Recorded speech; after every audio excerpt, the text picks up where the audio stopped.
ayeuna teh Mang Ojo teh atus di penjara.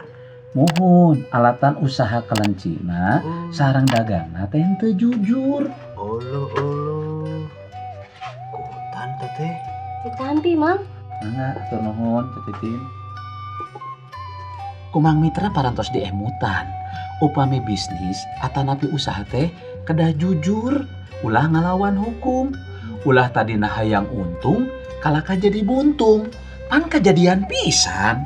Punten Mang Mitra, janten. Bumi agungna, mobil anyarna, sareng usaha kelincina kumaha. Sadayana ge disita kuno berwajib. Apan janten barang bukti. Maksudna, saeb sadayana gitu. Mohon atuh.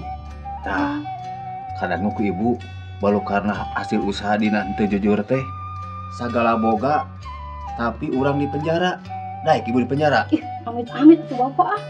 Pak, Kampura. Ibu teh kamari kuciwa kanu naon anu dipidamel ku bapak. Ibu teh kabobodo ku kahirupan Mang Ojo. Ayeuna mah ibu kadukung bapak. Hampura ibu nyapanya. Ya, Bu, bapak ge hampuranya. Bah, Mang Rahmat Tititin ieu aya pangandika Gusti anu nyangemkeun kieu. Jalma jujur tangtu mujur. Ari anu hayang gancang beunghar mau luput tina hukuman.